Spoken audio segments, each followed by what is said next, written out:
If the US attacks its own people with nuclear weapons and blames Syria or Iran, it will have the Pandora's premise to declare martial law and invoke its NDAA powers across the world. In light of Senator Lindsey Graham's paranoid warning that a nuclear weapon could go off in the United States if the United States did not bomb Syria, conservative radio talk show host Michael Savage has followed the story of several nuclear force command generals who have been fired by the Obama administration and the unprecedented secret removal of United States nuclear ordnance from Dyess Air Force Base for purposes unknown. If a nuclear weapon is exploited on American soil, the real perpetrators are much more likely to be persons working for or alongside the US government. Is Obama purging the military of leaders, and why? Are there any updates? What concerns me the most is all of these generals, not just generals, all these nuke commanders being fired and suspended, all by these higher-ups that are behind all of the nuclear weapons in the whole United States. And then they're appointing this guy that's been with the Pentagon since 2009, and it looks as if he is the guy that's going to do whatever they say. My speculation, based on what the source is telling me, based on this information, is that these new commanders have been fired and suspended because they would not play ball. They were not okay with an unsigned, off-the-record nuke transfer to South Carolina.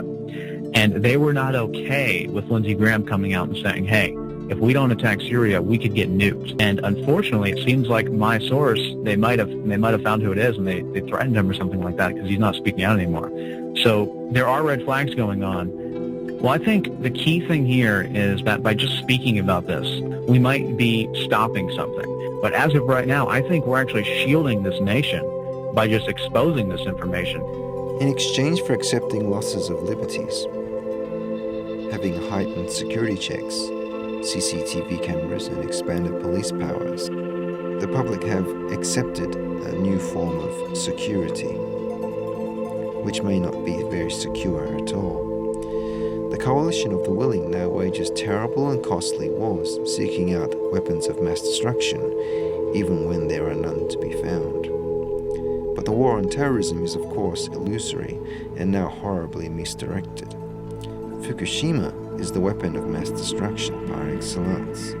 Those mystery 1,300 spent fuel rods, whether burned already, partially or not at all, are merely a mirror to the 91% of leaking reactors across the world, and the thousands upon thousands of water-cooled spent fuel rods perilously stacked together and staggered all over the world, near the very reactors that they were expended in, and often placed near huge population centers, in reactor buildings and facilities that rely largely on 1960s and 70s technology. Workers tending the Fukushima plant itself are poorly paid, hastily and questionably assembled, and lacking in training and morale and equipment. Any mistake or act of God could easily trigger a chain reaction that would release the whole of the plant's nuclear inventory, its reactor cores, its larger and adjacent fuel pools, and vast radioactive water storages.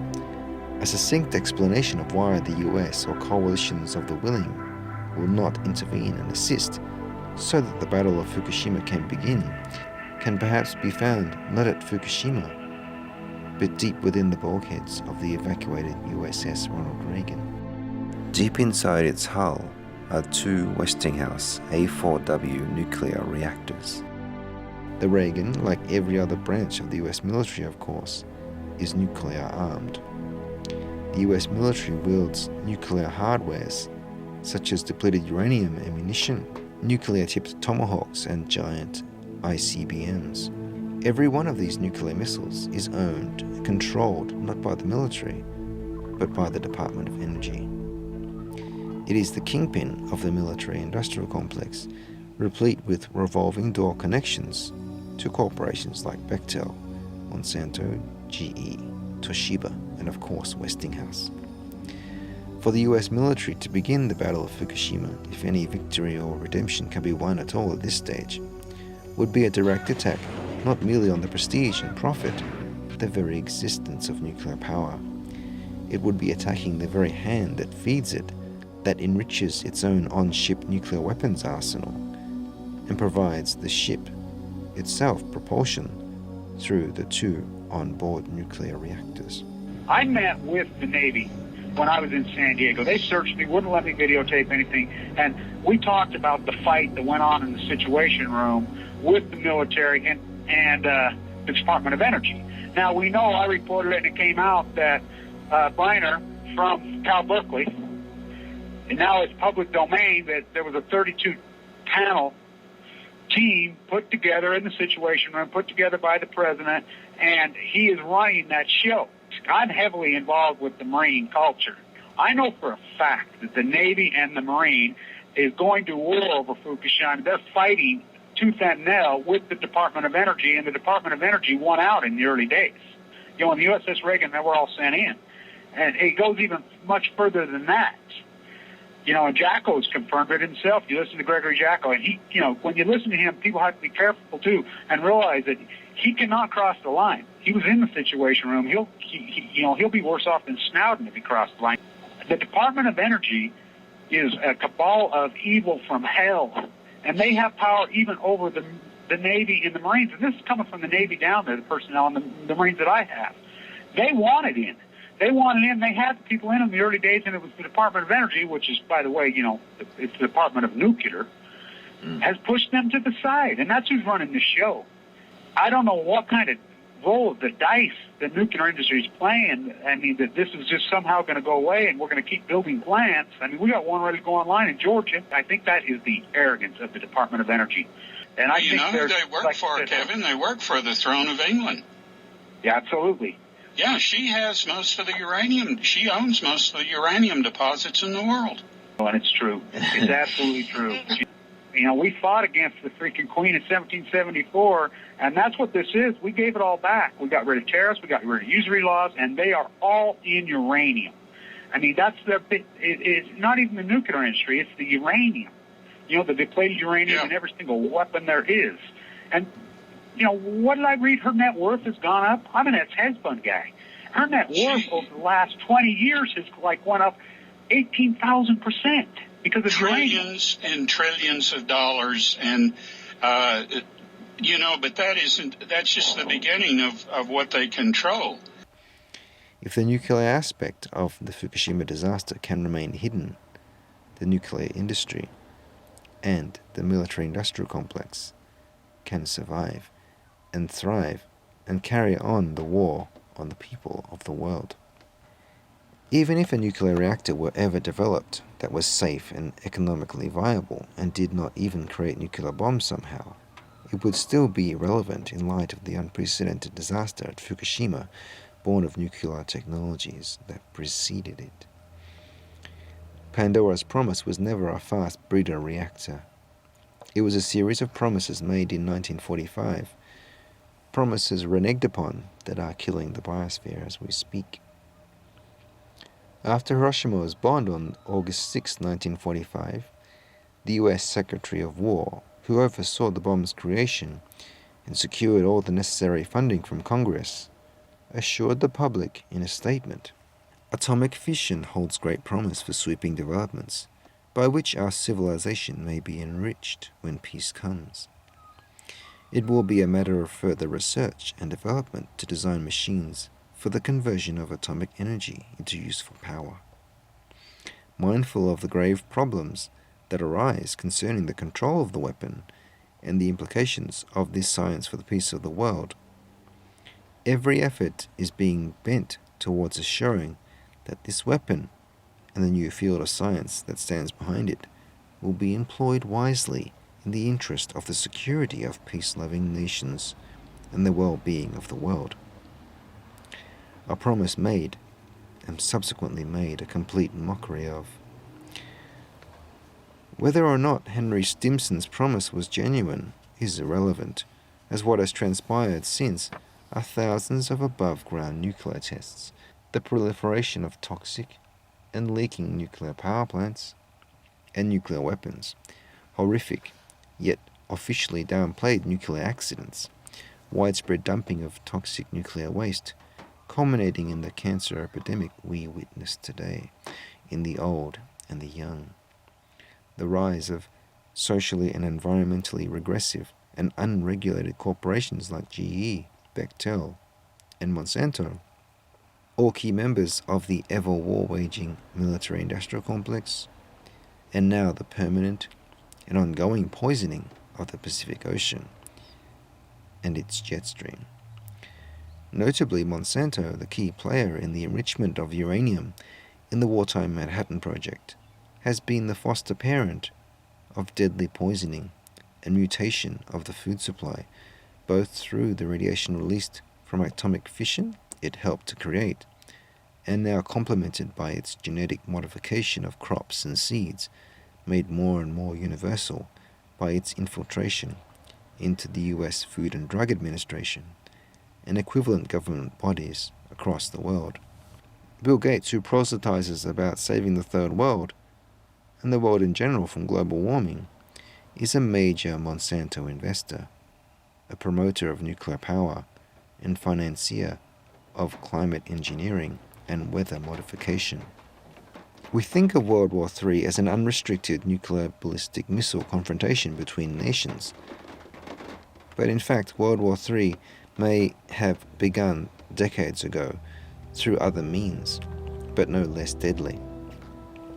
And then, of course, and this is the big one, with the atmospheric nuclear testing, 1952 to 1980. Because what I conclude in all of this, and I think I've said it before, is that actually, even if everything went up from Fukushima, it would still not be as much as the injection into the world environment, the global environment, from the combined atmospheric nuclear tests between 1952 and 1980. It comes to about 60% of them.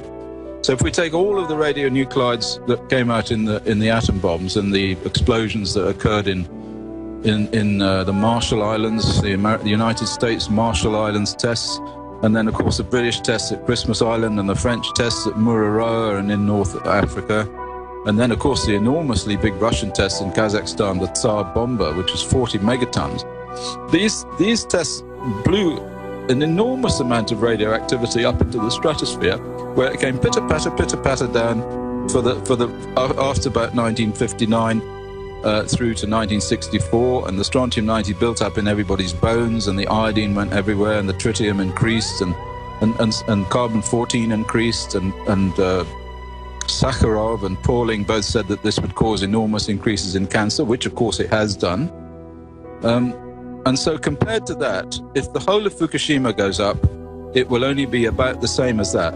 But actually it'll be a lot less than that. And the reason is that the atmospheric test blew all this stuff into the global environment with their enormous power. But what we have now is something that is almost universal and global, and the situation, because of the sheer magnitude of the problem, the level of radionuclide emissions into the environment from all sorts of sources, from the depleted uranium, from the new super weapons that use uranium, from the endless leaking of these nuclear power stations, which have just continued and are getting worse because as the nuclear power stations themselves are getting old. All of these things have conspired together to increase the concentration of radionuclides in the environment to a level where it is now threatening life on Earth. There's no question that it is reducing fertility, that it is increasing cancer, and the future looks really quite bleak. And particularly it looks bleak because of what I can now go on to. You asked me to look at this Fukushima situation. But what you say so eloquently is what Eisenhower in his farewell address warned about. He said the military-industrial complex has been seized by corporate interest, and it itself is then seizing the entire scientific complex to where they will be unopposable. And now they've hired all these mercenary scientists that will go along with anything. And it does seem like the madness of Nero or something. It's not. It's even worse, because not only do they acquire scientists by paying them money, in order to provide bogus scientific reports that support their position. But anyone who happens to stand up and say something which they don't like, or find something which goes against their crazy worldview, this person gets swiftly dealt with. I mean, I can name names. There was a young scientist in Sweden called Martin Tondell who discovered that there was a significant increase in cancer in the northern Sweden after the very small amounts of radioactivity conventionally expressed that fell in northern Sweden after the Chernobyl accident. Now, he was swiftly dealt with by his boss. His boss is a chap called Lars Erik Holm, who was the ex-head of the International Commission on Radiological Protection, and is now, would you believe, can you imagine, the medical officer of health for Sweden. Wow. So if you want to know what's happening in Sweden in terms of health, you go to Lars Erik Holm. And we can find many situations in which this sort of thing happens. Monsanto. It's a sort of third world war, isn't it? It's the governments versus the people. The ultimate comeuppance of this promise, from the opening of Pandora's box in 1945, is the runaway radioactive contamination and poisoning of the biosphere. It stems from a deep-seated poisoning of the institutions and even NGOs that we would have thought should have protected us or warned us of the dangers. These bodies have supped at the table of the nuclear industry, or let it, or pure rent-seeking, silence them. All these fail-safes and supposed guardians of the public interest have failed in colossal terms at Fukushima. If nuclear proliferation, or a nuclear false flag, 9/11 style attack, results in even a limited nuclear war, we will get on top of inexorable decay of ecosystems and our own DNA, a massive irreversible climate change, not from carbon dioxide that plants breathe, but from the resultant nuclear winter for hundreds of years, ending all life on Earth, except perhaps burrowing insects, or some organisms living off deep-sea volcanic vents. The dark truth of what was promised was more honestly spoken of by Einstein, who declared that the splitting of the atom would lead to unparalleled catastrophe, and Robert Oppenheimer. We knew the world would not be the same. Few people laughed. Few people cried. Most people were silent. I remembered the line from the Hindu scripture, the Bhagavad Gita. Vishnu is trying to persuade the prince that he should do his duty, and to impress him takes on his multi-armed form and says, "Now I am become death, the destroyer of worlds." I suppose we all thought that one way or another. The macabre promise foreseen by Oppenheimer and Einstein is becoming fulfilled with frightening aplomb. It is indeed completely befitting of the mythology of Pandora's box used by Robert Stone, as indeed all the evils are being released into the world.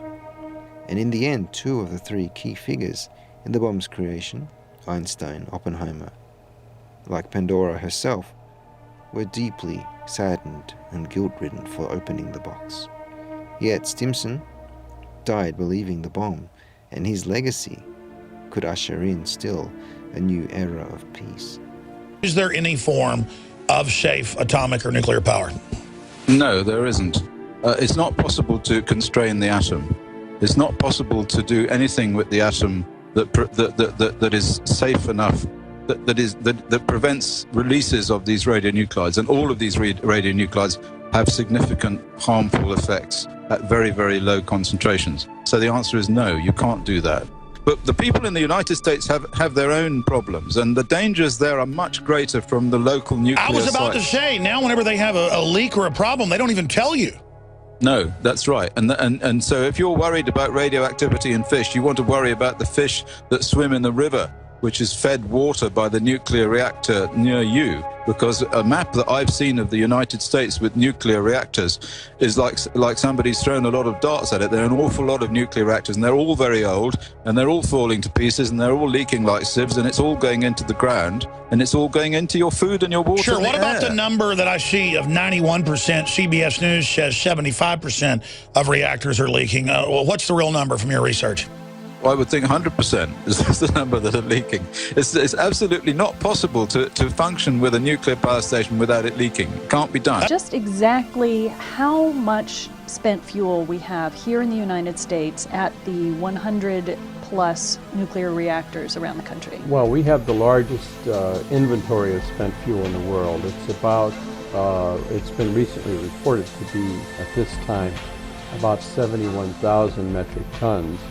And it really represents the largest concentration of radioactivity on the planet. And what we found is that these pools are vulnerable, and that the United States, for the last several decades, has permitted the reactor operators to put as much as 4 times more in the spent fuel pools than their designs envisioned. 4 times? That's right. So just relative to what's happening in Fukushima, do we have 4 times the quantity of what is now being stored at the reactors in Fukushima? Oh, easily, and then more. No, but I mean at each reactor. That's right. That's right. I mean, the Fukushima reactor basically on the average contain about 100 metric tons. Spent fuel pools in the United States contain as much as 500, 600, 700 metric tons. Okay, so let's turn to the response from the Nuclear Regulatory Commission to your report. What was it? What we reported, which I think is important, is that these pools were vulnerable, and that if they were something caused them to drain, they would lose their water. The temperature in the spent fuel, because of the radioactive material decaying, would get so high that it would cause essentially the cladding of the fuel to catch fire and release catastrophic amounts of radioactivity. And we estimated that a single pool fire in the United States at a typical reactor could render an area uninhabitable substantially greater than that created by the Chernobyl accident. The Chernobyl accident created an area of inhabitability that's roughly the size of half of New Jersey. So you're suggesting that this would be even greater than that? Greater than half of New Jersey, and how much greater? 4 to 5 times. The response by the Nuclear Regulatory Commission and the nuclear industry was hostile. Why do you think the NRC was so hostile to this report and its findings? I think that the NRC has become entirely too codependent on the nuclear industry which it regulates. The situation in which we find ourselves cannot be forged into some warm, fuzzy afterglow moment about harnessing new technologies that have in truth just been rebranded as new and improved and green, because that would be a lie. The only positive to gain is that upon enough of us fully grasping the truly dreadful nature of what is happening in the Pacific, we can take positive steps to urgently inform others of what we know and unseat our leaders and institutions who have betrayed our trust and are destroying this world and promise peace, but instead administer deadly radioactive poison. I see a lot of people putting effort into getting, petitions and, calling their congressmen and all this, and I think it's a waste of time. Yeah. They're not going to do anything. They are not going to go against these corporations till, everything in the Pacific is dead. I mean, that's how bad it's going to have to get before anybody acknowledges it, and they'll probably still lie to us. So, I mean, it's up to us and social media to use every avenue that we have to reach. That's it. Our only chance, and I've known this from even before it happened, was our only chance is popular opinion. That is our only chance. It is we who can make a promise to the present, to the future, and to the memory, the suffering and toil of those who came before us, to let the truth be known, for the truth may just be enough to set us nuclear free. The betrayal at Fukushima and at nuclear plants must be ended. A credible international task force must be sent to Fukushima now. World War III must be stopped, and the very possible and so easily induced foray into thermonuclear war, World War IV, must be avoided at all costs. By avoiding and not fighting the Battle of Fukushima, our government and corporate masters have left it up to us to take responsibility to push and clamour for this dreadful disaster to be fixed or mitigated, for much of northern Japan to be evacuated, for the deliberate spread of radiation through incineration and obscured contamination of the food supply to end, for health advisories and radiation reports to be given freely, and the evacuation of affected parts of North America to be made where necessary. Those who do not represent us faithfully must be replaced, or we will be replaced, or more bluntly, annihilated. The war on terrorism should be a war on real terrorists, and they are to be found within, defined by their warmongering and domestic internal terrorism and simultaneous silence on what is really killing us and the planet. The flagship organizations of the Green Movement have been blatantly fighting the wrong war in obsessing about carbon dioxide that is perfectly non-toxic and beneficial to plants and animals that live off them. At Fukushima, they have grossly failed to uphold even their own vaunted precautionary principles.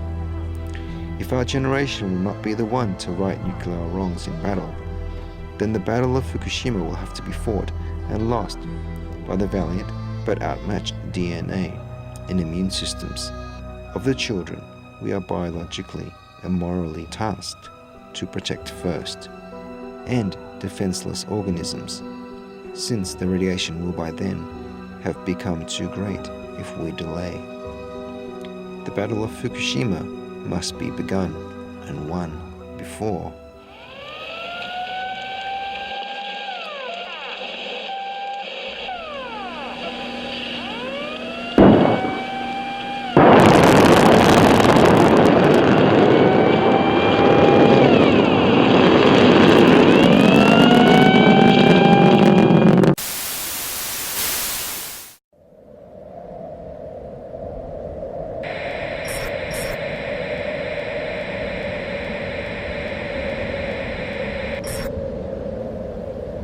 If war is indeed an omen for death, we can only hope that in our struggle to avoid annihilation, it can be forged into an omen of death, not to ourselves, but to all things nuclear, so that all other things may live.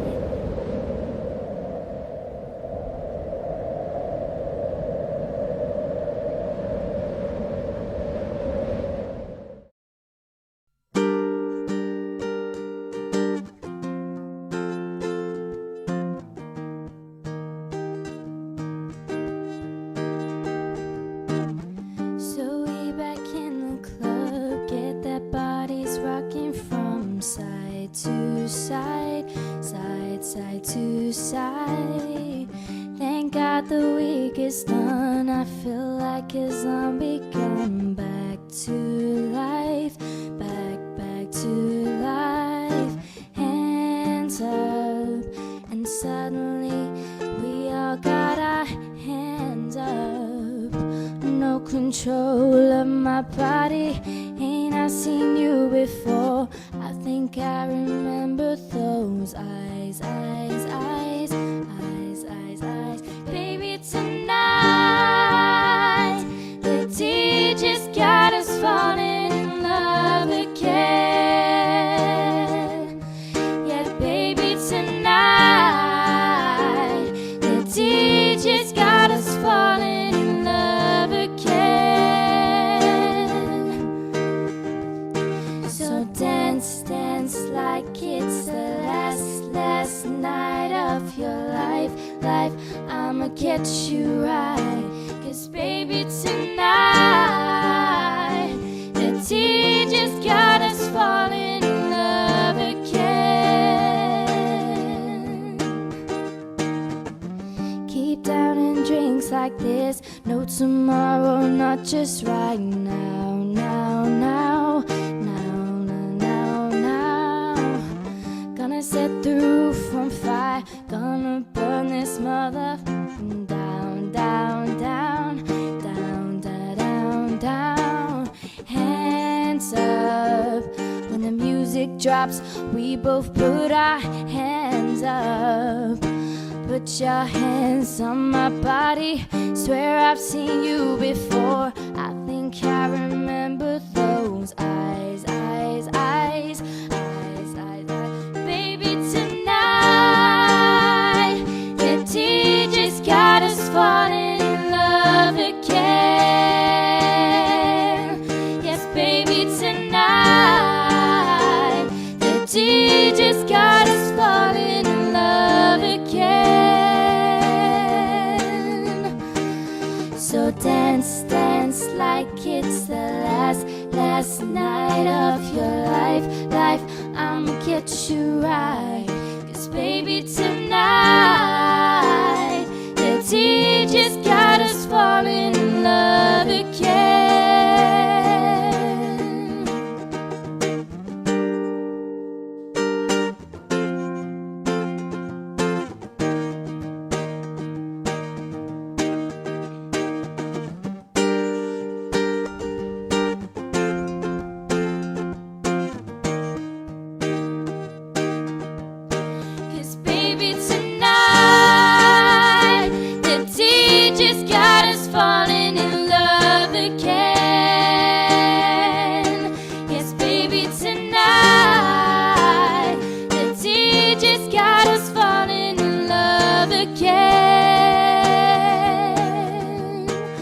So dance, dance like it's the last night of your life. I'ma get you right.